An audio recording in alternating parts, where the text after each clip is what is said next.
Unmute is also available on Aftersight, along with other original podcasts such as Blindsight, the mental health podcast, Blind Level Tech, and Navigating Life with Vision Loss. Check us out at www.aftersight.org.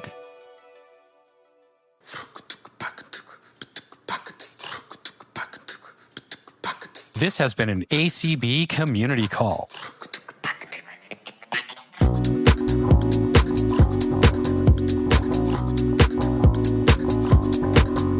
Today's Community Unmuted, thanks to Club Unmute members, was originally hosted on Saturday, February 15th, 2025.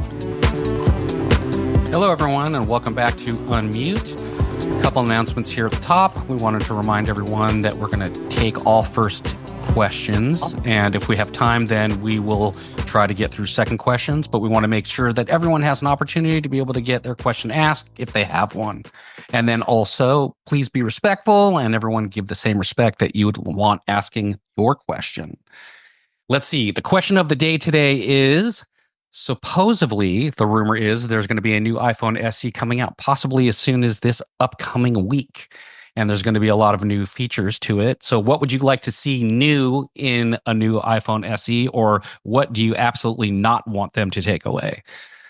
And with that, we have Liz here today. How you doing, Liz? Doing fine. How are you? Good, Marty? Good. Awesome. Thanks for being here and helping us answer questions. And as always, we got Michael Babcock here. How you doing, Michael? I am hoping that the NFC reader on my iPhone 14 Pro Max is not broken.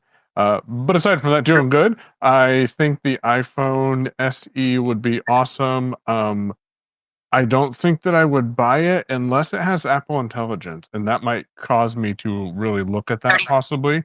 But I've grown fond of the Pro Max size phones because Braille screen input is so much easier with a larger device. Awesome. How about yourself, Marty? Let's see. I would agree with you. I think I'd like it to definitely have Apple Intelligence. And I'm hoping that with all new devices, they're going to have the capability of at least being able to have Apple Intelligence built into it. So I think that would be at least good for everyone to be able to experience that no matter what device you're on.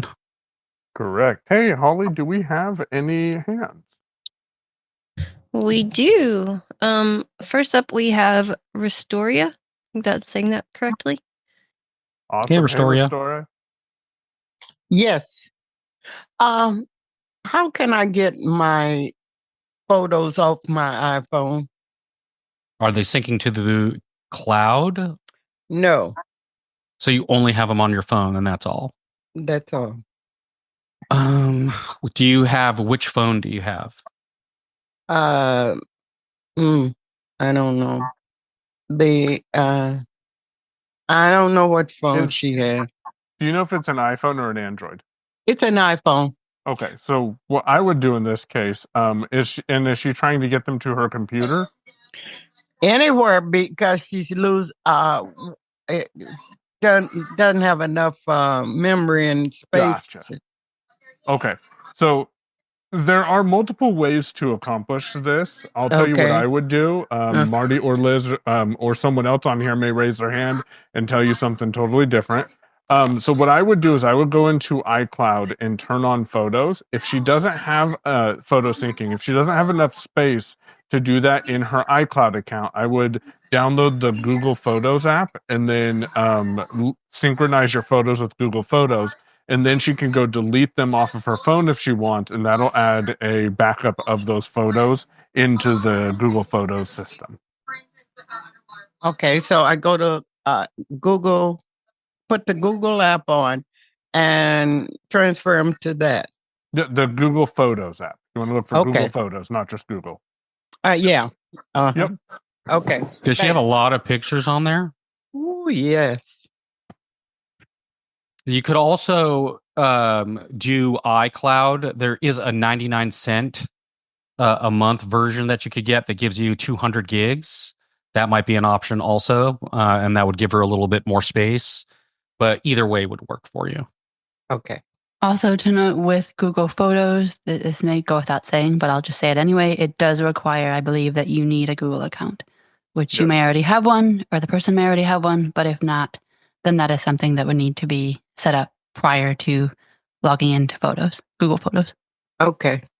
She has one. Awesome. Then she's set. All right. Who do we got next, Holly? All right. Darcy has somebody in Clubhouse. All right, Mitchell, if you want to unmute and ask your question. Hey, Mitchell. Hey, guys. How are you? I'm good. What can we do for you? Do you know much on what this SE4 is going to look like? From what I understand, it's going to look similar to like an iPhone 14. So what that means is supposedly there is going to be a notch at the top and not a dynamic island. And the shape and the body of it will look kind of similar to a 14 from what I understand. Okay, and I have an SE second edition. Do you guys know by chance what version of iOS they're going to pull the plug on that? Are you running 18 right now? Yeah, I've got 18 right now. I don't know what they're going to do in the future, but if you're currently running 18, then I would just go with it until it doesn't go anymore. Okay. Is this going to be? They don't really say until they announce the next operating system what it will be compatible with. So, is this episode going to be put on your podcast feed? It will be, yes. All right. Thanks, guys. Yeah, no problem. Okay, Ted is up next. Hey, Ted. Hello. Can you hear me? We can hear you. Wonderful. All right. Let me describe what I've got. I've got a Windows 10 desktop system. I have JAWS 2024 and JAWS 2025. I use for my internet access both Microsoft Edge and Firefox. Now, the reason I'm saying all this is I'm having an unusual issue, at least as far as I know it's unusual. With JAWS 2024, everything works pretty much fine. And specifically when I'm on a website and I click on a link and then I back away from that link, I go back to where I clicked on it. However, if I load JAWS 2025 and then I click on a link on a website, regardless of whether it's Microsoft Edge or Firefox, when I click on the link, it goes to the link fine. But when I use Alt left arrow to click back, instead of going to where I clicked on it, it goes up to the very top of the screen or the closest edit box to the top. And I'm wondering if there is a solution to that. So I have read, and it may have been you, Ted, about someone else having this issue. I think there is a setting that can be changed. I'm going to look through here real quick and see if I can find that setting, because I don't know offhand. I will say, though it's third party, you could get Lisi, and the Lisi scripts do give you the ability to make sure that your focus is moved back to the link when you go back. But I'm looking through the settings right now to see if I can find where that is. And if I do, I will share it in a few minutes. Wonderful. Thank you. No worries. Who do we got next there, Holly? Anyone? Up next is Stacy. Hey, Stacy. Okay. I see with Audible on the blind shell that some files will just archive.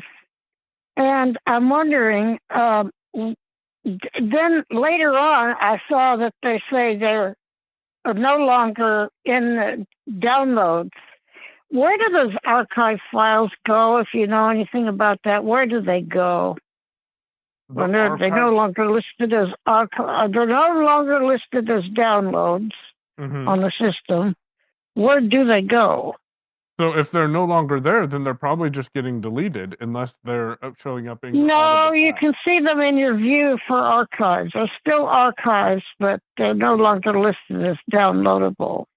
Where do they go? Yeah, I have no clue. You'd need to email support@blindshell because I'm not certain about what archive files you're talking about there because I don't use Audible. Yeah, they're in the archive mode. Yeah. Is there an archive folder you can go into? I can't access any of the folders on the SD card. Even with the Don't know file why. manager? No, I can't. Okay. So but you can see the SD card. Like the SD card is in File Manager. I can see that there is an SD card in settings. I can see that there's some folders, but I cannot access any of them. Interesting. Yeah, to me that almost sounds like the SD card's not formatted, but I would hate for you to format it and lose anything that's on. Oh, the SD card is definitely formatted. Okay. I've done it. Can I help you more there, Stacy? You'll need to reach out to support@blindshell.com. Thanks for joining in. Holly, who do we have next? Up next, we have Janet. Hey, Janet. Hello. I just two things. One, to remind people that Michael Babcock will be on Double Tap on Tuesday talking about the Blind Shell 3 phone, as far as I know. Yep. And the other thing is, if you have a computer, you can also use an app called Walter 2, which is kind of like iTunes, but a lot easier to use with your iPhone connected to it. Right. I don't know if any of you have heard of that or not. What's that, Mike? That's to transfer files back and forth between your iPhone and Windows, correct? Yes. Yeah. Yep. And if you want to hear a demonstration of it, you can go search for Walter 2 at livingblindfully.com, and that's where I send people to hear. I think he's got probably 3 or 4 demonstrations of it up there. So great resource. Thanks, Janet. Appreciate it. Yeah, I like it. I like it better than iTunes. And the other thing I was gonna say is, no, I'm not getting an iPhone SE4 because I just got my iPhone SE3. So I would want Apple Intelligence if I did get it. So y'all have a great day. You as well. Thanks a lot, Janet. All right, Doc, you're up next. Hey, Doc. Hey, Doc. Thank you. Well, I've been having a strange problem that when I sometimes hit either an Alt key or a down arrow key, that I will jump focus from, say, for example, like if I was in Word, it might jump to the next item that would turn up, like if I was doing an Alt tab, and I have to constantly hit Alt tab to get back to where I was. I don't know if I've explained that clearly or not. It's because it's so weird. So does this happen consistently for you, Doc? I wouldn't say consistently, but I would say daily. Okay, so you can't make it happen on purpose. No. Okay. And if I'm understanding correctly, when you press, is this specifically with Alt Tab, or you mentioned down arrow as well? If you're tapping down if arrow, I just hit an Alt or a Tab, when I hit that button, it will jump, and then when I perform an action, I'm performing it, in the wrong file. And you're using JAWS? Yes, JAWS 25, Windows 21, Windows 11. The amazing Marcy gave me a keystroke that I should have known a long time ago, but I learned it in the last JAWS class she was teaching, of JAWS key up arrow to read your current line. It may be a pain, but I think there could be a couple of things that may be going on. What I would do is, first of all, get into the habit of using JAWS key up arrow to verify where you are before you take the action, because that will help ensure that mistakes don't happen. That doesn't help the problem that you're having, though, of things jumping around. Is this on a laptop or a desktop? Laptop. And do you happen to have an external keyboard you can connect to the laptop to find out if it happens when you're using that external keyboard? I use, I have a Zoom Text keyboard that I use. I think I remember you had mentioned this has been going on for a while, hasn't it? Yes, it has. Yeah. Although I don't think I've brought this to you before. I remember you brought something about the Zoom Text keyboard because we were surprised that it was still being made, and this was a while ago. My mind goes to potentially thinking it's an issue with the keyboard, is where my mind goes to. It'd be interesting to find out if you used an alternative keyboard or the built-in keyboard if you observe the same behavior. Because if you don't, then it tells you that it is the keyboard and there's something wrong physically with the keyboard. Right. Yeah, if it did it every time, that'd be a snap. Yeah, sure would, but it never does with technology, does it? Yeah. Nope. Well, appreciate it there, Doc. And I do see we have no hands right now, which means that out of the roughly 19 other people, no one else has opinions about the iPhone SE. So, Holly, am I seeing that correct? No hands? No hands. Thank you, guys. Yeah. Thanks, Doc. Thank you. Appreciate it. Marty, did you get the new headphones that were announced? I did not yet. Okay. What's the difference in them? Have you done any research? Because I haven't looked at them at all. I have. So they're very much like the AirPod Pro. Oh, we got another hand. So should I take that, or you want me to finish? Go ahead and finish that explanation. Finish your question. Yep, and then we'll take Petra. Nice try. Okay, well, so they're a lot like the AirPod Pro 2s in the sense of the functionality and features that they have are very similar. They have transparency mode, they have noise cancellation mode, and the one in the middle, which I forget what it's called. It's very, very similar. The sound is supposed to be equally as good. I would say the major differences would be from the AirPod Pro 2s is they do come with an ear hook that goes around the back of your ear, so it keeps them in and secure, more snug, a less chance of them falling out of your ear. And they also have a heart monitor built into them. So if that's something like if you don't have an Apple Watch, you can use those to do your heart monitoring. And they also come in colors. So I believe the colors that come in is black, white, a purple, and I believe there's an orange. So they come in 4 different colors. The case works the same way. They have USB-C for charging, and it's a little bit bigger than the AirPod Pro 2 case because they have the hook on them and it opens up more in a flat instead of from the top. But otherwise, that's most of the things. They're exactly the same price as the AirPod Pro 2s.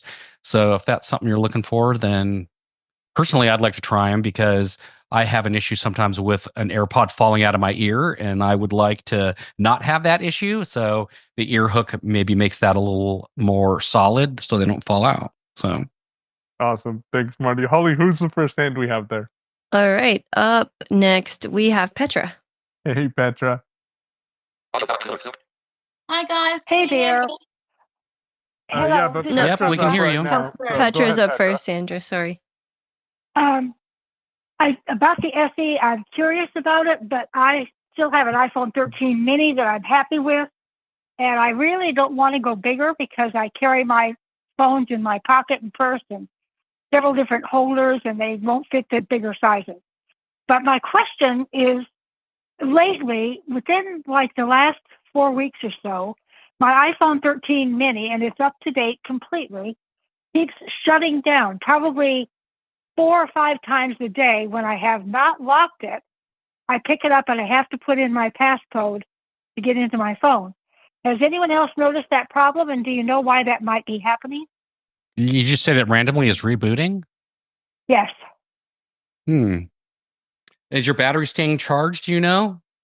Yes. Like when you when it's rebooting, how much charge does or I should say, how full is your battery? Is it pretty full, or is it getting close to the end, or? Oh no, it's full.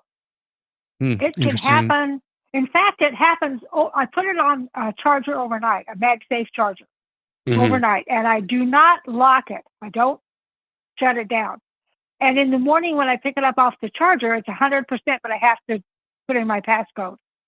So do you not want to put your passcode in, or just is rebooting on its own is what the issue is? It's rebooting on its own. So that I pick it up during the day, and all of a sudden, for no reason, I have to put my passcode in. Yeah. If it's not doing Face ID. Right. I would probably suggest 2 things. One is I would look at your storage and make sure that your hard drive is not all the way full would be the first thing, because sometimes it'll do funky stuff if you're getting close to being full on your hard drive. And honestly, the other thing that I would do is I would probably take it into the Genius Bar at the Apple Store and have them run diagnostics on it just to make sure there's not any hardware issue going on with it, because there could be a hardware issue that's causing it to reboot. It could also be a software thing or maybe an app you're running in the background. But it's really hard to just start guessing on everything. So they can do software and hardware diagnostics. And if they find a problem, then they can do something about it. Because otherwise, if it's just randomly rebooting, it would be really hard to just guess why that's happening. My nearest Apple store is an 1.5-hour drive one way. so that's not going to work very easily. But thank you very much for your help. I appreciate it. You guys are great. Petra, also, one thing that can be done is if you reach out to Apple support and you call them, they can do remote diagnostics on the phone. So you wouldn't have to go into your nearest store. They can do some initial testing to find out if there's something physically wrong with the hardware. I would also go into your battery under settings and check the health of it and make sure that battery health is above 80%. Okay. I will do that. Thank you. Thanks a lot, Petra. Holly, who do we got next? All right, now Sandra's up next. Hey, Sandra. Sorry, guys. Multitasking, so I was sort of half listening to things. No worries. Anyway, I've got a few questions about WhatsApp. So in relation to sort of WhatsApp business, or is it possible to, I suppose, well, my first question is, can you bind a landline number to WhatsApp, whether it's WhatsApp or WhatsApp business? Or does it have to be a mobile phone? Not unless you can receive a text message to the landline. Okay, so you can't get them to send an email verification instead? To the best of my knowledge, and I don't have as much experience with WhatsApp business, but I believe that is the case. Someone else may have some feedback and can raise their hand and answer, but I believe they have to text in the code to the phone number. Okay. And then my other question is, which is, I suppose, easier to run / more accessible with a mobile phone number, a secondary SIM or a virtual mobile number? Secondary SIM. Okay. Because then you're just using I presume you're using an iPhone or an Android. Okay, so iPhone, if you have a secondary SIM, especially when it comes to eSIM, you just install that secondary SIM and then messages sent to that phone number, when you respond to those messages, will be responded to from that phone number automatically. And then everything will go into your messages or your phone with all Okay, of so the the phone app then, so it all still happens in the phone app? Yes. Yep. Everything's all in one. Now, if you want your personal calls separated from your business calls, then going with a third-party app might be what you would want to do. But for me, I just want it all in one place, so I don't have to remember how to use an interface of a different app. Yeah. And all of your stock apps, like your address book and calendar, all that other stuff, just cohesively all works with it. You don't have to try and go figure out other, Okay, other solutions. And the spin-off question, eSIM or second physical SIM? eSIM, because it's instant gratification. You don't need any hardware. If you got the eSIM, you just plug it in and go. Okay, because I've heard about, in order to get the eSIM, you've got to do QR codes or whatever. So is there an easy way of doing it then? I think most carriers, I think I should say some carriers you have to use QR code. With AT&T specifically, no, they're not sponsoring this call, but if they want to, I'd be open to it. I live in the UK, so it really doesn't matter. Yeah, so I think some of them will send you can download the eSIM. So what I would do is actually reach out to other people in the UK using the carriers you're looking for and ask them how their eSIM process works. And if you don't have any, send an email to feedback@doubletaponair.com, and they can get the question out to a lot of people as well. Do you go with the company that you're using already for your primary number? A lot of times they can just do it over the phone with you, and because they have already access to the phone to be able to do things off your primary phone number. So if you call them, they might be able to just add a second phone number on a second virtual SIM right over the phone. You might not have to really do much of anything. That'd be amazing. I'll definitely look into that. And so, so do you guys know the difference, I suppose, WhatsApp and WhatsApp Business? So are you able to have multiple phone numbers on the ordinary WhatsApp? I have no idea about that. Do you, Michael, know about business? No. Nope. Yeah, no. And what about the, I suppose, colloquial WhatsApp, the ordinary one, the one we know? Can you have multiple phone numbers running off that? You cannot. Right. Okay. Yep. All right. Thank you, answers Sandra. that. Thank you very Appreciate it. much. No Thank worries. you. Okay, Jeff. Hey, Jeff. Hey, good morning, everybody. On the iPhone, on the Next X, SE, I'm sorry. I don't think so. I mean, partly because I just got a 16, but if I was to consider the SE, I would definitely want Apple Intelligence, even though it doesn't seem like Siri is benefiting too much from Apple Intelligence as of yet. But I found myself I think I would like the size. My first iPhone was at 12 Pro Max, and I just got the 16 last year. And even though I like the form factor, the battery difference is, extremely noticeable. But Marty, I was wanting to ask you, were you talking earlier about were those the new PowerBeats Pro? Yes. So I have, I guess the first version, and I love, it's probably a little dorky looking, but I don't care about that anymore. But that ear hook is awesome.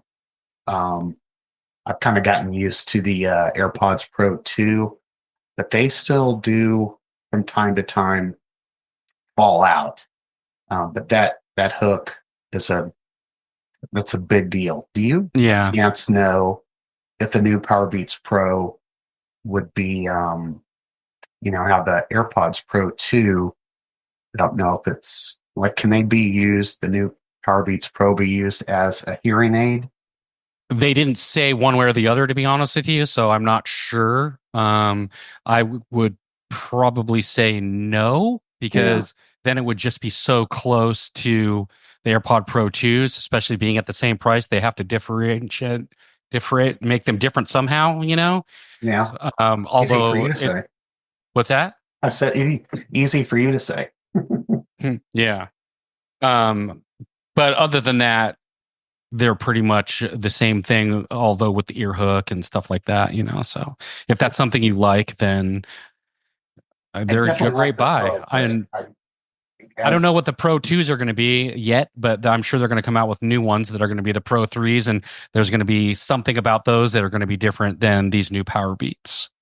All right. Well, thanks, guys. Hope you have an awesome rest of your weekend. Yep, you too. Thanks. All right. Next, we have Shirley. Hey, Shirley. Oh, I'm impressed. You knew who I was. Okay.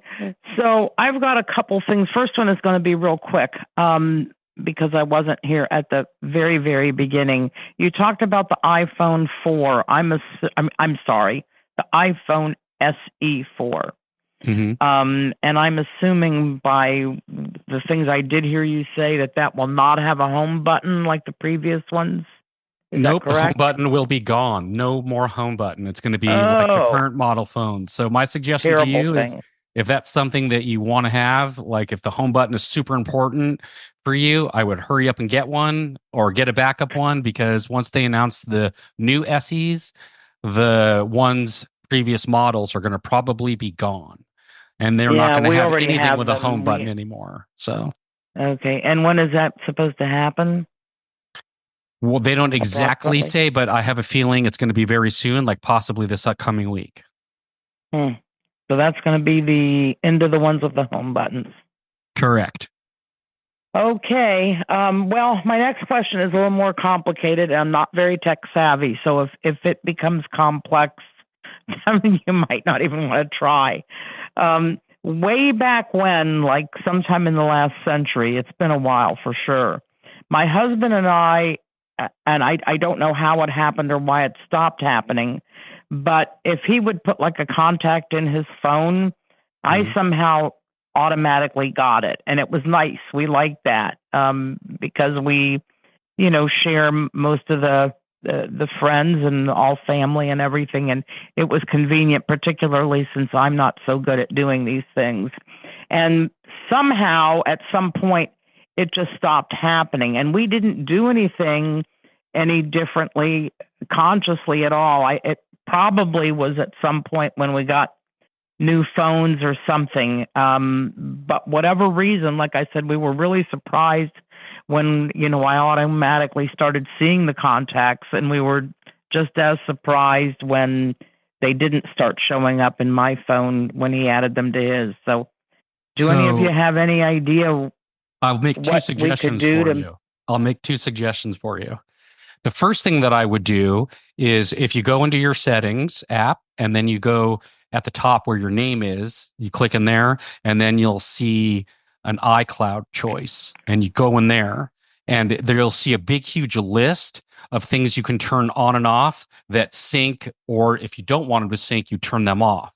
I would make sure in there that you actually have syncing contacts on, and you'll see there's going to be a whole list of stuff. It'll say contacts, notes, calendaring, all the things that you can sync. And you turn those little levers on and off depending on, do you want to sync or not sync? My guess would be that possibly somehow your contact syncing got turned off. And if that's the case, you can turn it back on and it will sync everything back to your phone and make it like it, whatever it was before.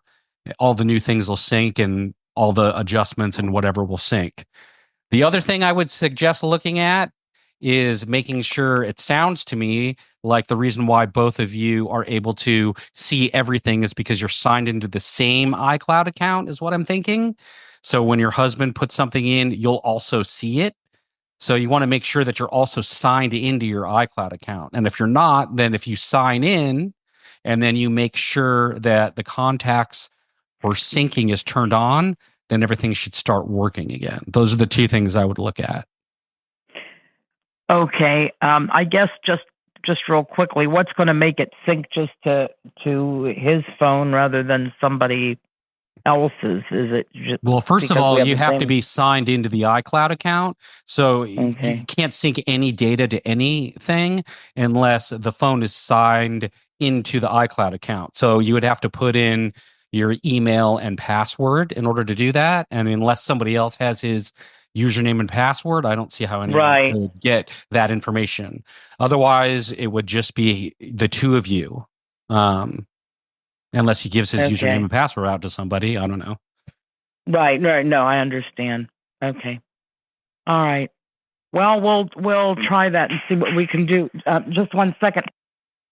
We're going to move on to the next question. Hopefully that answered yours. Holly, who do we have next? Up next Thank is you, by the way. You're welcome. Up next is Miriam. Hey, Miriam. Hello. First, I just wanted to make a comment about Zoom. It keeps changing. Of course, I always join these calls on my iPad, and it keeps changing where you raise your hand. And I found it under reactions today. It used to be under more. So it's a bit of a scavenger hunt. It's just like the grocery store. Right when you figure out where everything is, they move around on you. Exactly. I'm glad you get it. Thank you. Simplistic question. I know someone who uses a flash drive every time they are on their computer, and they only store everything on their flash drive. Nothing of importance is left on their computer because they say they do not want to ever lose something that they might need. And that way they can just take their flash drive to every computer that they go to and plug it in, use it, and then take it with them whenever they leave. What do you think about such a thing? I think it's good and bad. The reason why I say it's bad is because what happens if that flash drive breaks? So then all your data is gone. You should always have your data in multiple places. If you feel uncomfortable about keeping anything on your internal hard drive, then I would get either an external hard drive or a flash drive like your friend is doing, but then also maybe use like a Dropbox or iCloud so that you have a secondary backup, or maybe get 2 thumb drives and do a redundant backup and have it on 2 hard drives, because even though, backing up your data is great, but if you're only going to put it in one place, if that drive fails, then he loses everything. Okay. Got it. Thank you very much. I didn't know if it was just a paranoid thing or if it actually was a legit thing. So thank you. I mean, it's a good idea, definitely, but I mean, you should have your stuff in multiple places. Thank you. Mm-hmm. Okay, Robin. Hey, Robin. Hey. So I have, I think, an easy question. I have an old iPhone 12, and I'm trying to hold on to it until the 17 comes out because I don't like the 16. I don't like the feeling of it in my hand. I don't like the fact that the battery is kind of iffy on it. I just don't like it. So I'm holding out. I also I have 2 sets of AirPods. I have the AirPods Pro, which I love, but they're dead. They hold a charge for maybe an hour, and I use one at a time. So one ear doesn't have an AirPod in it, and then I switch over because I like to have one ear concentrating on my environment. Mm-hmm. Okay, and I don't like noise reduction, so I don't use a lot of that stuff anyway. Now I also have a pair of AirPod Pro 2s. Mm-hmm. The 2s. I find them very muffled. I cannot get the sound I can't get it to stay in a more treble sound. It comes out very muffled. Or maybe these AirPods, which I've been using for the last 8 years, are messing around with my hearing. I have no idea. Either way, I would like to try a pair of headphones, but I want something that I can turn off the sound in one ear and, make it so that only one side is working at a time. I tried the bone conduction. I tried what is it called? Shocks, the aftershocks, and hated them, returned them. So what do you recommend? How long ago did you try the shocks? And have you tried the Meta Ray-Bans? I have not tried the Meta Ray-Bans because I don't want to wear glasses on my face. I don't see enough to do that. But I tried the shocks about 1.5 years ago. The only reason I ask that is, are you specifically looking for the open ear experience so your ears are opened up? Is that what you're looking for, or? I'm basically looking for something that acts like an AirPod, but sounds better than what I've got. I got a question. Have you ever tried cleaning out the tips on your AirPod Pros at all? Do you ever do it all the time? Okay. When I use the Pros, the sound is perfect. But when I use the 2s from the very beginning, I've never liked them. Gotcha. And I paid a lot of money for them, so I'm not getting rid of them. I'm just going to put up with it. But the reason I don't like the aftershocks, there's 2 reasons. One, because I'm a small woman, so they fall off my head. And the other one is they put too much pressure on the what's the bone that they're sitting on? Yeah, that right there in front of your jaw. I don't know the name of it. I completely get that. So, It's probably your temporal bone. So it's your cheeks. That's why I don't like them. So I don't know what to do. So I have 2 suggestions that I'll make because there's a lot of things you can try because the earbud market is very crowded and convoluted, which doesn't help the consumer. What I would try, especially if you kind of like that ability to have your ears somewhat open, is Shocks makes a new earbud. They're called the Open Fit, and they also have the Open Fit Air. Open Fit Air is $99. Open Fit is $119, I believe, if I recall those prices right. Those have a hook that go over the top of your ear, so it doesn't matter how big your head is or how small it is. And then there are rectangle boxes that hang just outside your ear. So it leaves your ear open, so you can hear things around you, but it doesn't pressure. There's no pressure on any bones or anything. And they have you might think they wouldn't have low, mid, or highs on them. It would be heavy in one or the other, but they're actually pretty well balanced. So I would try those, and you're going to get about 30 hours of battery life out of them. With the case, just the buds themselves, average battery life is about And 8 hours. Is there a lag? Because I don't use them for music. I use them to listen to audiobooks and move backwards and forwards, and it's all for verbal. Yeah, yep, and they'll sound great for spoken word for sure as well.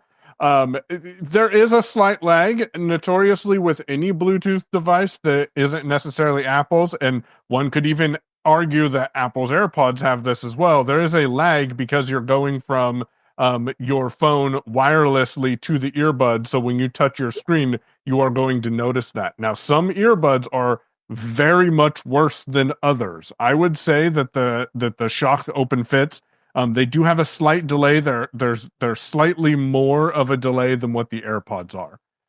You could also try, Sony has several different styles of earbuds that might be worth exploring as well. So those are my two suggestions. Okay. And by the way, I don't notice any lag on my Apple AirPods at all. Never. I was going to also let you know that on your AirPod Pro 2s, the ones that sound muffled, if you are truly having that kind of an audio issue with them and everything that you've tried is not working, I would have them diagnosed by Apple, because if there is actually physically something wrong with them, they will replace them or replace the one you have a problem with, or at least, you will get your money out of them. Oh yeah, they're 2 years old now. I don't know if they'll do that. Do you have Apple Care on them or no? No.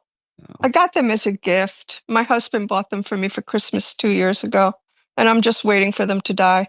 I believe there's also equalization features in the AirPod settings itself. Yes, there is. I've tried every which way to do it. I played with it for like hours on end, and I'm using them now, and I can't hear the high ends of anything. It's crazy.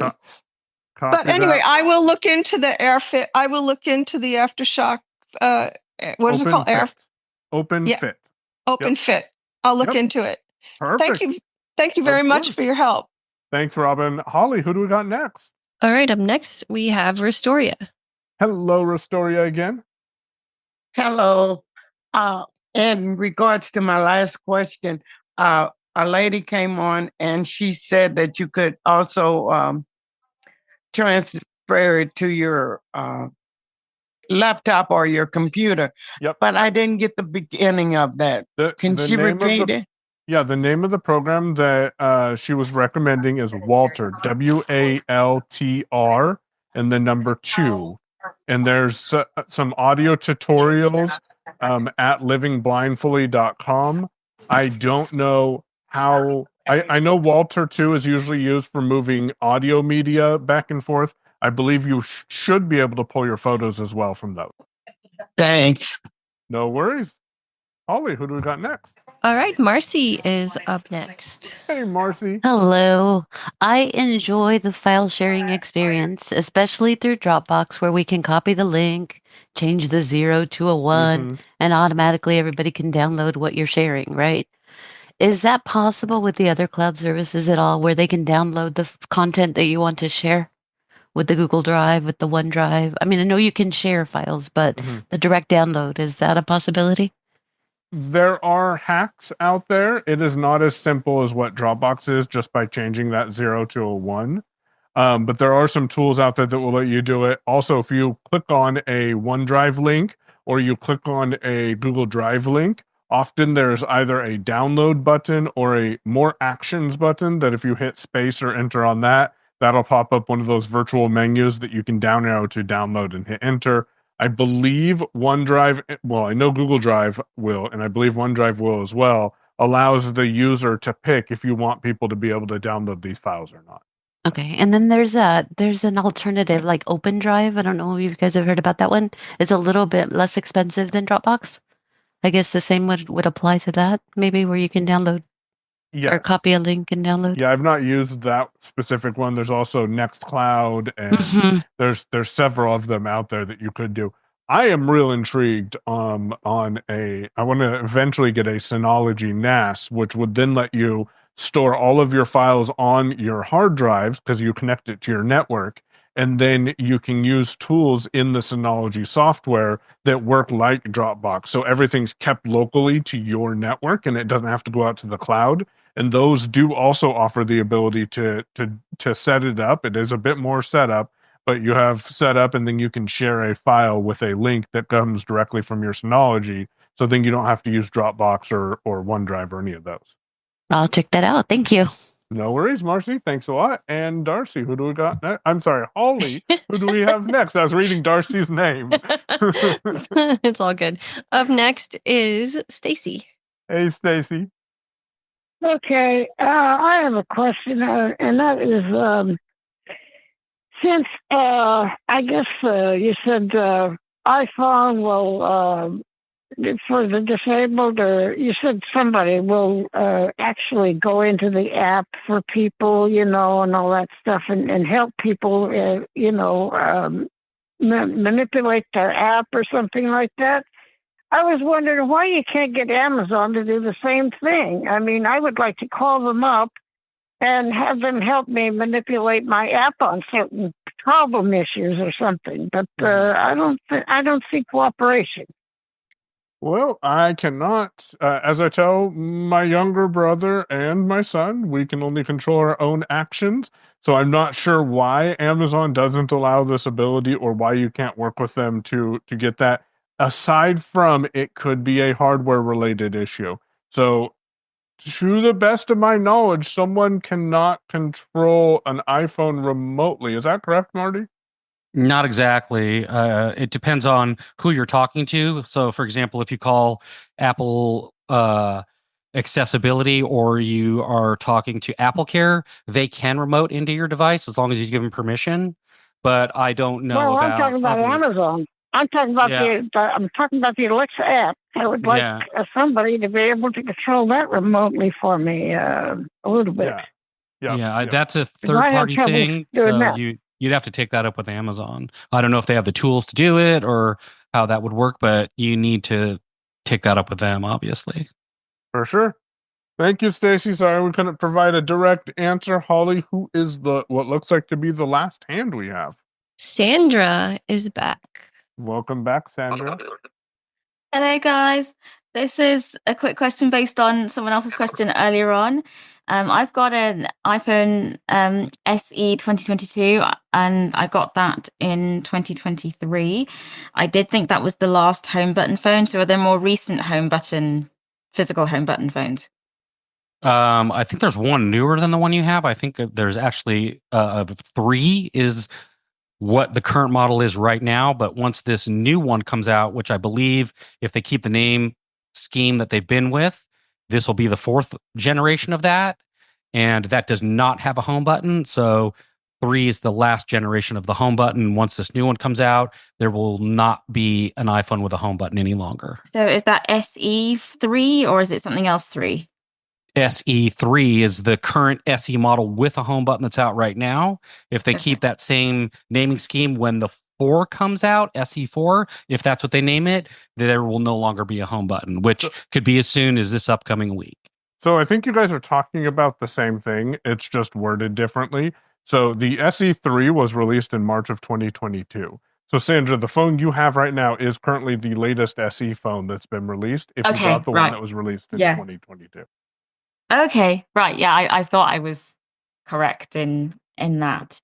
And how messy is the phones without the home button to get used to? I know I've heard people kind of It bumbling takes around. a little bit of work and kind of muscle memory in my experience, but honestly, I thought it was going to take longer than it did. And now actually in switching, I have need, just because of what I need to do sometimes, to switch between a device that has a home button and one that doesn't. And I am actually more frustrated when I have the one with the home button because it's not muscle memory that I'm used to anymore on a regular basis. At the end of the day, it's really only about 2 or 3 different gestures. Other than that, it's really not that much different.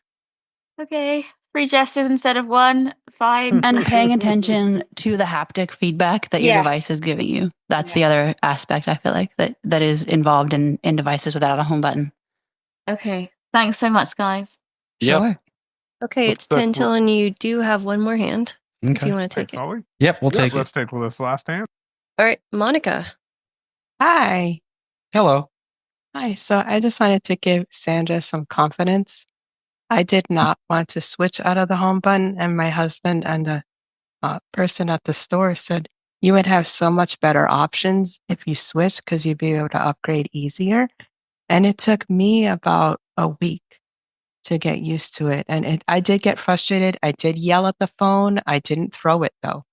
And and the people are very helpful and patient in helping you learn to do it first, before you actually buy it. I went to a store to do it. And so that helped me a lot. And my confidence got better. So if that helps you. Awesome, Monica. Thank you, Monica. The future is welcome. not bleak. Right. It's not. It's you'll get used to it.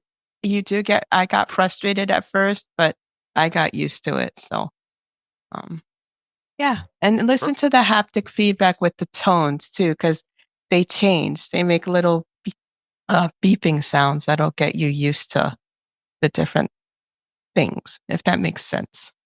It does. Okay. Thank you guys. Yep. Thanks, Monica.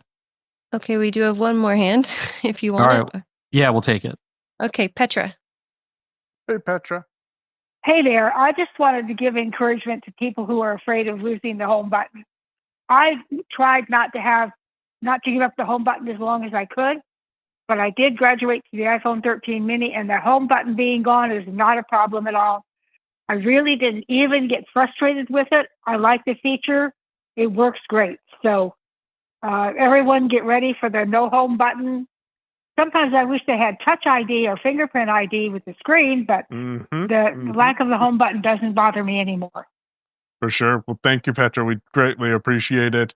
And at that note, I'm going to remind you that this podcast replay will come out on Tuesday on the podcast feed.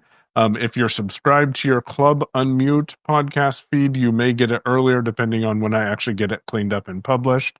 And then tomorrow on the regular Unmute Presents podcast feed, we have our weekly Digital Bites news to come about that. Good news coming the first weekend of March. If you're a club member, you got a hint of that last week. With that, Marty, you want to go ahead and wrap it up? Yep. Just want to thank Holly and Darcy for all your help today. We always appreciate you. And thanks everyone else for coming and participating. If you want to get a hold of us, you can check out what we have going on at our website, which is unmute.show. And if you have questions, comments, or if you have a suggestion for a question of the day, you can always email us at feedback@unmute.show. Everybody have a great weekend, and we'll see you next time.